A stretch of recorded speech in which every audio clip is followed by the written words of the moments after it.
Assalamualaikum Ustadz. Waalaikumsalam warahmatullahi wabarakatuh. Semoga Allah berikan kemuliaan kepada Anda, keluarga Anda, dan perbaikan dalam kehidupan. Saya mau bertanya, baik, misal seorang punya uang yang mana lebih diutamakan berinfak atau bersedekah ke keluarga atau membayar utang riba? Terima kasih untuk jawabannya Ustadz Adhidayat Official. Semoga Allah muliakan kepada Anda sekali lagi dan berikan bimbingan kepada kita untuk mencari solusi yang terbaik. Pertanyaan singkatnya, kalau kita punya uang, rizki yang Allah titipkan kepada kita, mana yang didahulukan, membayar utang ya dari hasil riba atau kita bersedekah ya atau berinfak ke keluarga? Teman-teman, ini sudah masuk fikih aulawiyah. Aulawiyah itu yang paling prioritas ya di antara 2 atau 3 hal atau bahkan lebih yang ada di hadapan kita. Jadi program-program kehidupan ini apa, yang paling prioritas yang mana, itu masuk dalam fikih aulawiyah. Dalam hal ini kita akan lihat bahwa membayar utang itu hukumnya wajib. Ingat ya, membayar utang hukumnya wajib. Ingat, jangan enak minjamnya saja, begitu sudah mau bayar nggak ingat gitu kan. Ini persoalan. Jadi kita siapkan baik-baik, pahami hukumnya. Membayar utang itu hukumnya apa? Wajib. Karena itu ketika kita akan berutang dalam keadaan tertentu, kita mesti petakan dulu ya, dari kemampuan bagaimana kita mengembalikannya, dari bagaimana kita menyampaikan, membuat perjanjian dan sebagainya. Itu jelas langsung bahkan tertuang di Quran surah kedua Al-Baqarah dari ayat 282, bahkan nanti sampai ke ayat 283 sampai penutup akhirnya gitu kan, sampai mengingat dari Allah Subhanahu wa taala akan wahyu terakhir yang diturunkan. Jadi kembali satu ya, kita dari hukumnya dulu. Membayar utang hukumnya apa? Wajib. Apalagi ini hukumnya riba yang harus dibebaskan ya, harus dilepaskan sehingga terlepas dari keadaan riba. Sedangkan bersedekah ke keluarga ini, keluarga ini dibagi 2, keluarga pokok yaitu istri dan anak-anak gitu kan. Ini yang disebut dengan nafkah. Nafkah itu masih seakar dengan kata infak yang nanti kita akan bahas. Dan yang kedua, ada di luar keluarga pokok kita yang sifatnya kita langsung dalam naungan kita, dalam pemeliharaan kita ya, tadi yang istri, anak, kemudian juga di dalam rumah kita. Yang kedua di luar itu ya, misal yang beda tempat tinggal dengan kita, ada ibu misalkan, ada keponakan, ada kerabat terdekat jauh, ada fakir, ada miskin ya, ada ibnu sabil dan sebagainya. Nah, ini perbedaan 2 hal ini. Kalau kita bikin cabangnya seperti ini, nanti baru kita gali hukumnya. Kita pahami detailnya dulu, sehingga dengan pemahaman detail dan akar ini, kita bisa memetakan hukumnya dengan baik. Satu, mana yang prioritas kita harus lakukan? Apakah membayar hutang, ya kan? Bayar hutang. Bahkan di sini hutangnya jenisnya riba lagi. Semoga Allah jauhkan kita dan lepaskan kita dari jerat-jerat riba. Kemudian di sini tadi pertanyaannya adalah berinfak atau sedekah. Nanti kita juga bisa bahas perbedaan infak dengan sedekah itu apa. Ini infak, dari infak ini saya buka begini, ada yang sifatnya wajib, ada yang sifatnya sunnah. Nah, sekarang perhatikan baik-baik teman-teman sekalian. Kalau kita melihat hukum bayar hutang, ini sudah hukumnya wajib dibayar. Oh, hati-hati. Ya, hati-hati ya, teman-teman sekalian. Bayar utang hukumnya wajib. Berutang itu dalam konteks yang dibenarkan, bukan riba, itu kan ada kebutuhan, itu mubah hukumnya. Bahkan kalau ada terkait dengan sifat-sifat kebaikan, hajat hidup dan sebagainya, itu bisa naik kadarnya dari wajib ke sunnah gitu kan, bahkan mohon maaf, dari mubah ke sunnah bahkan ke wajib dalam konteks-konteks tertentu yang memang berkaitan dengan hajat kehidupan ya, untuk melindungi jiwa atau nyawa. Tapi ingat, untuk membayar nggak ada turunan, dasar hukumnya wajib untuk mengembalikannya. Jadi kita temukan dulu, bayar hutang hukumnya wajib, apalagi melepaskan diri dari riba, yang riba ini sangat dilarang oleh Allah Subhanahu wa taala dengan redaksi yang sangat tegas. Maka kewajibannya jadi meningkat, kan? Kewajibannya jadi meningkat. Sedangkan infak, ya, dengan sedekah. Sedekah ini nama umum. Saya tuliskan dulu begini, sedekah. Ya, jamaknya sedekah. Nah ini, ya, sedekah, sedekah. Dari akar kata infinitif kata kerja yang pertamanya dari kata sedekah, sesuatu yang benar. Sedekah membenarkan. Tasdiq pembenaran, siddiq, orang yang punya sifat senantiasa membenarkan pada kebaikan. Ya, sedekah ini segala jenis kebaikan yang membenarkan keadaan iman kita. Sehingga dalam fikih disebut kullu ma'rufin sedekah. Semua jenis kebaikan itu yang didasarkan pada nilai iman untuk membenarkan keadaan iman kita itu disebut dengan sedekah. Jelas ya? Karena seseorang kalau telah beriman, maka imannya perlu dibuktikan. Apa pembuktian dari iman itu? Perbuatan baik. Karena orang yang punya iman, nanti imannya akan memancarkan cahaya kebaikan pada seluruh elemen tubuhnya. Jadi ketika iman masuk ke dalam mata cahayanya, maka mata akan dibimbing untuk melihat segala yang baik. Iman masuk ke dalam telinga, maka telinga akan dibimbing untuk mendengar yang baik-baik. Demikian ke lisan, ke tangan, sampai ke ujung kaki. Nah, ketika semua ini berbuat dalam bimbingan iman tadi yang membenarkan ada iman dalam diri kita, dibenarkan oleh perilakunya, maka pembenaran perilaku terhadap keadaan iman itu disebut dengan sedekah namanya.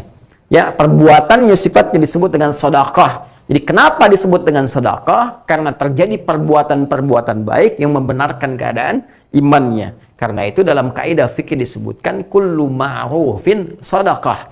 Setiap jenis kebaikan yang bersumber dari iman seseorang itu disebut dengan sedekah. Jika perbuatannya bukan cuma 1, 2, 3, 4, 5 banyak, maka dijamakkan jadi sedekah. Ya, di sedekah ini nama umum. Salat itu masuk sedekah karena perbuatan baik membenarkan iman kita. Karena salat dibuka dengan kalimat iman, alladzina yu'minuna bil ghaib wa yuqimunas shalah. Zakat sedekah, ya, sedekah. Kenapa? Karena dengan berzakat membenarkan perintah iman yang disampaikan oleh Allah kepada kita. Wa aqimus shalah wa atuz zakat, dirikan salat, tunaikan zakat. Ketika berzakat itu sedekah.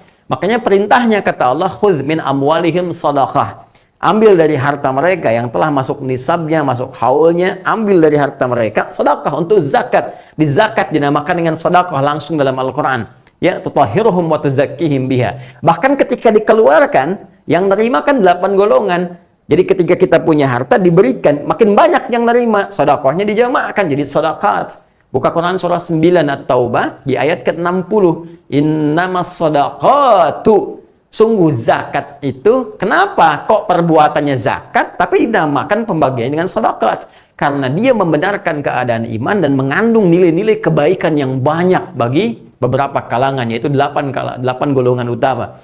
Namas sadaqatu lil fuqara wal masakin wal 'amilina 'alaiha wal mu'allafati qulubuhum wa fir riqab wal gharimin wa fi sabilillah wa ibnis sabil. 8 golongan. Ya karena banyak maka disebut dengan apa? Sedekah. Termasuk infak pun ini bagian dari sedekah. Jadi sedekah itu nama umum. Ya, sedekah nama apa? Nama umum. Pemberian materi dari segi materi sifatnya, ya. Materi, bukan ide, bukan apa. Jadi nggak ada infak ide. Ya. Ya, semacam singkatan infak itu disingkat dengan nafkah, dari nafkah. Ini kan dari anfaqa yunfiqu. Ya, orang kita menyikat dengan nafkah. Ya, nafkah itu dari kata infak asalnya. Ya, nafkah. Nah, nafkah itu pemberian, teman-teman sekalian. Itu suka ada yang mengatakan kan ini ya, nafkah batin, nafkah zahir. Sebenarnya kalau dalam istilah kita ambil ke hukum syariat, nafkah batin itu nggak ada karena sifatnya bukan pemberian materi gitu kan. Jadi ada nafkah zahir, nafkah hal-hal materi yang diberikan. Nah, dalam konteks infak ini, dia dibagi dua. Karena pertanyaan Anda tadi, jenis sedekahnya infak. Pertama adalah infak wajib, yang diberikan kepada anggota keluarga pokok yang dalam naungan. Ya, baik naungan tanggung jawab dia dalam keseharian, untuk makannya, untuk kehidupannya, sandangnya, pangannya, papannya, dan sebagainya. Ini disebutkan di Quran, surah keempat, An-Nisa.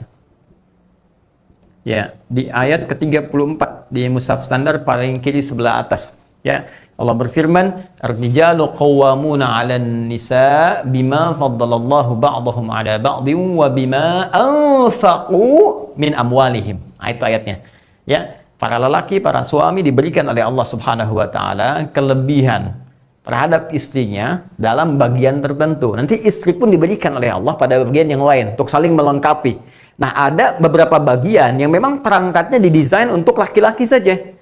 Nah, jadi jangan diambil oleh perempuan, ini bisa tertukar berbahaya nantinya. Pun demikian ada nanti kelebihan diberikan pada perempuan yang laki-laki nggak bisa memegang itu. Ya, Apa di antara perangkat yang diberikan kepada laki-laki? Kata Allah, jiwa kepemimpinan untuk memimpin dalam kehidupan rumah tangga. Maka nanti ada kewibawaannya, mungkin sifat tegasnya dan sebagainya dimiliki laki-laki. Nah, jadi jangan diambil peran itu. Nah, jadi jangan sampai ada istilah misalnya istri pemberani dan para suami takut istri misalnya. Itu tidak dibenarkan dalam keadaan demikian. Sehingga jangan sampai terjadi lagi ada kisah, walaupun mungkin kisah ini hanya canda-canda saja, tapi nampaknya tidak tepat untuk dijadikan proses dalam beraktivitas dalam berkehidupan berkeluarga. Ya, siapa di tempat ini yang takut sama istrinya, ambil sebelah kanan, kata Pak RT. Yang tidak takut, ambil sebelah kiri. Maka semua ke kanan. Ya, semua ke kanan. Cuman satu orang yang ke kiri, gitu kan? RT-nya bingung, karena RT pun takut juga sama istrinya. Dia di kanan gitu kan. Dia tanya sama orang ini, kamu berani sama istri kamu? Karena di tempat itu terkenal hampir semua takut sama istri. Kata dia, kenapa kamu ke kanan? Kamu berani? Nggak takut sama istri? Ah, saya nggak tahu Pak, saya cuma disuruh istri saya ke kiri. Jadi ini menunjukkan bahwa ada bagian yang sama. Nah, ini tidak dibenarkan. Yang ada adalah berpartner bersama-sama dalam kebaikan.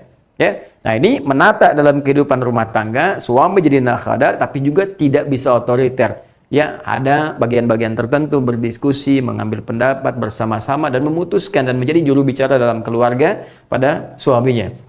Yang kedua, wabima anfaqu min amwalihim, diberikan oleh Allah perangkat, ya, perangkat yang sangat spesifik untuk mencari nafkah. Ini dia. Infak yang dalam bahasa kita disebut nafkah. Nafkah untuk keluarga, ini yang disebut dengan nafkah wajib ini. Ya, keluarga. Nanti diberikan perangkatnya pada setiap suami laki-laki. Bedanya apa nanti dengan perempuan yang bekerja misalnya? Nah, laki-laki ini sifatnya mengikat, wajib dia. Ya, diberikan perangkat oleh Allah sepanjang punya kemampuan, kan, kemudian fisik baik, tidak ada kendala, nggak ada uzur yang lain, dia beraktivitas. Dan setiap dia bekerja, tetes keringatnya, Allah berikan dia rizki. Rizki ini berapapun yang dia dapatkan akan dicukupkan untuk jumlah keluarganya. Bisa keluarganya ada 5 bahkan, walaupun dapatnya cuma 500.000 misalnya, ya, per bulan, ini Allah cukupkan.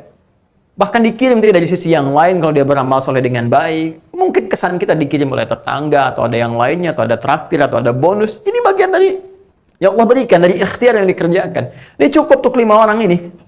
Ya, beda dengan kasusnya kalau istri bisa yang bekerja. Hati-hati ya, hati-hati nih. Istri sepanjang ada kebutuhan, kewajiban yang melekat pada dia di rumah tangganya, maka kewajiban didahulukan dan suami yang bekerja. Tidak diperkenankan dia bekerja di luar yang mengabaikan tugas utama kewajibannya di rumah.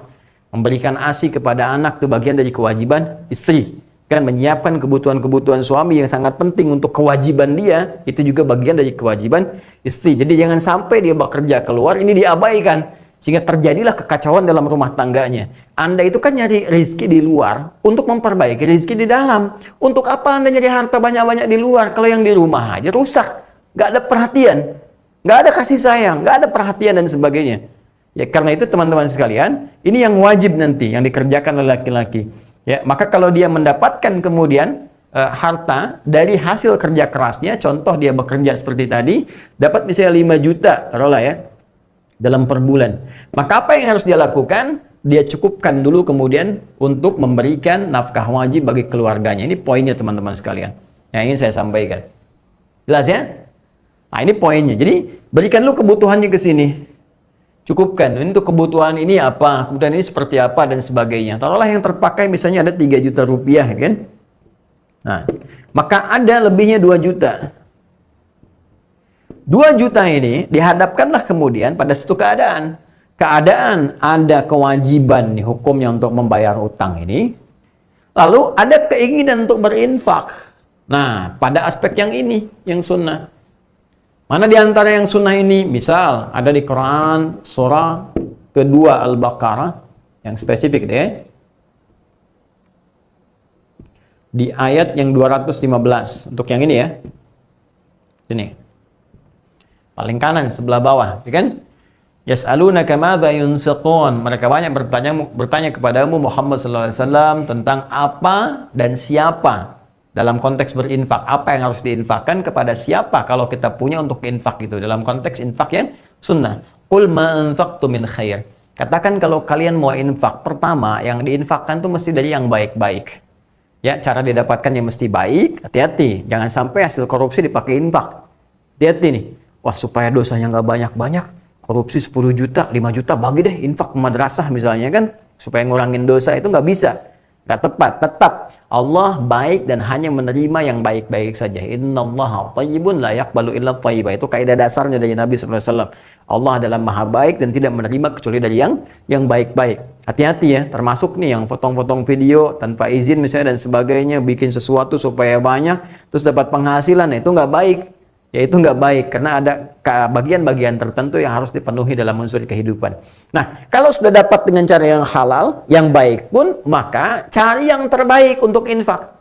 Misalnya kita punya anggaran 10.000, gitu kan? Pengen beli makanan, cari makanan yang baik. Pengen beli mainan, cari mainan yang baik. Pengen beli pakaian yang terbaik dengan jumlah uang yang kita miliki itu. Sifatnya yang terbaik.